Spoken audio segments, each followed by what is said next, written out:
Oi, gente, tudo bem com vocês? Eu espero que sim. Bom, muitos de vocês aqui no YouTube não me seguem lá no Instagram, então já me segue. As minhas redes sociais do TikTok e do Instagram vão estar aqui. Mas eu coloquei uma enquete lá no Instagram perguntando se vocês queriam um quadro diferente. Vocês falaram que sim e até já votaram no nome. O nome vai ser Sexta Assombrosa. Toda sexta-feira eu vou estar trazendo um caso de mistério, um crime não solucionado, teoria da conspiração. E é isso. Provavelmente a gente ainda não vai ter uma vinheta para esse quadro, então roda a vinheta normal.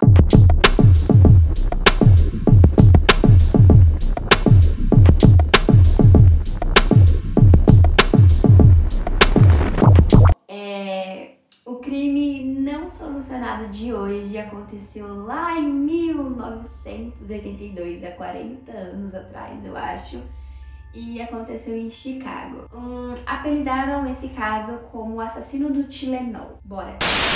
Então, há 40 anos atrás, 29 de setembro de 1982, há 40 anos atrás, como eu já disse, por aí, eu acho, não sou muito boa em matemática, houve um crime que chocou a saúde pública dos Estados Unidos. Houveram 3 mortes registradas naquela época por envenenamento de cianeto de potássio. E essas 3 mortes foram registradas lá num subúrbio em Chicago. Eles tomaram um Tylenol que estava envenenado com tal cianeto de potássio. Mas 3 dias depois, essas 3 mortes que foram registradas nesse tal subúrbio morreram porque tomaram um Tylenol que estava envenenado com esse tal veneno de cianeto de potássio. Depois dessas 3 mortes, mais 3 dias depois, houveram mais 4 mortes pelas mesmas causas. A primeira vítima foi uma garotinha de 12 anos, chamada... Peraí, gente, é muito difícil esses nomes.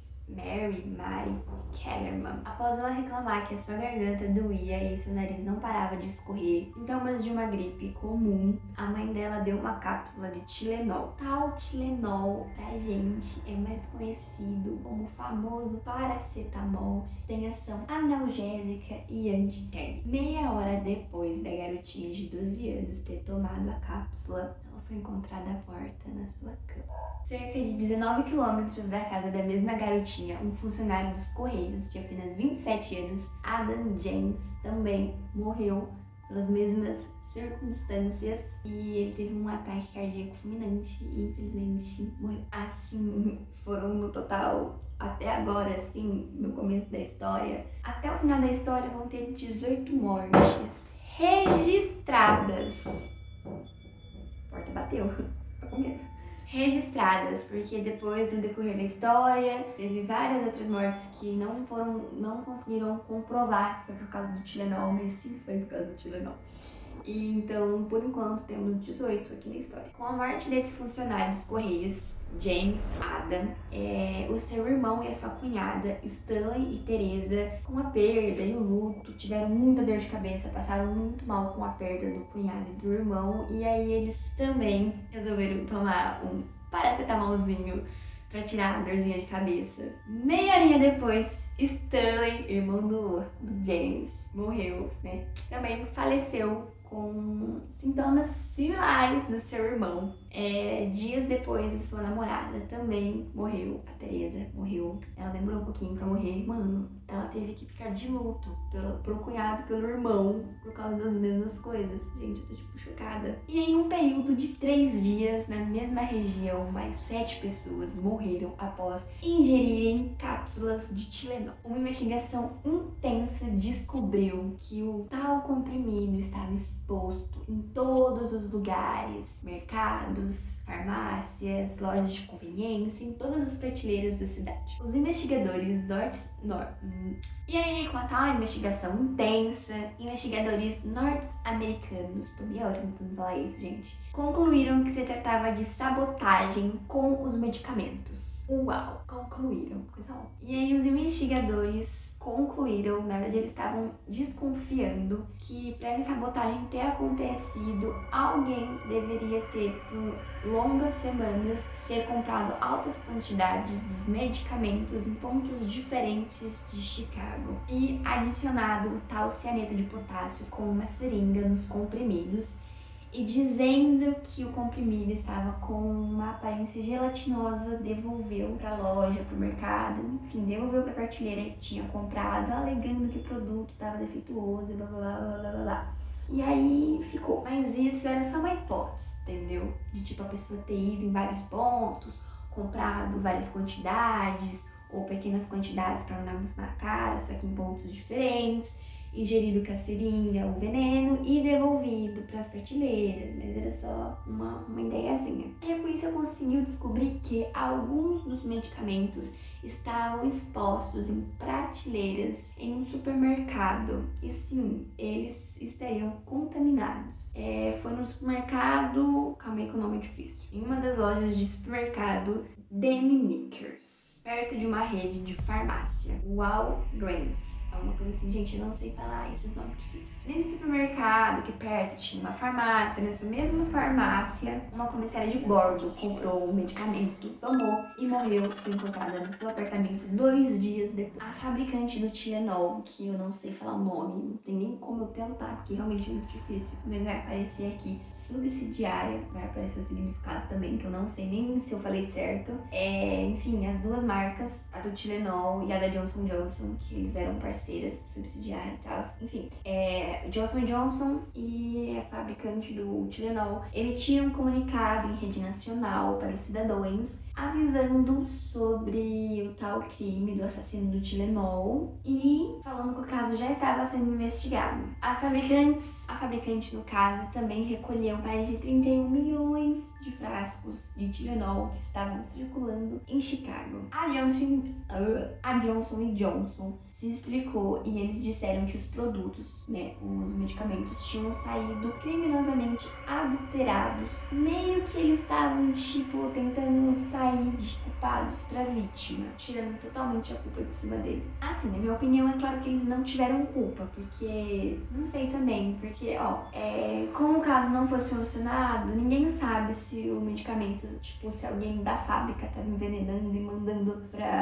pras redes, ou se, chegava nos lugares e alguém colocava, injetava, como eles falaram, provavelmente alguém deveria ter comprado, injetado com a seringa e devolvido nas prateleiras. Então, assim, não tem como falar que eles não têm culpa, porque eles deveriam ter cuidado mais da segurança da embalagem dos medicamentos. Os jornalistas acusaram Johnson & Johnson de sim usarem cianeto nas suas preparações e Johnson & Johnson falou que não, essa substância não entrava na fábrica deles, só que os executivos da Johnson & Johnson falaram que sim, o componente entrava na fábrica, mas não na deles, e sim na do Tylenol, que eles usavam, mas era só para teste e não para fabricar o remédio e os outros produtos. Revelaram também que a fabricação dos analgésicos eram feitas em edifícios diferentes dos laboratórios. Então eles falaram que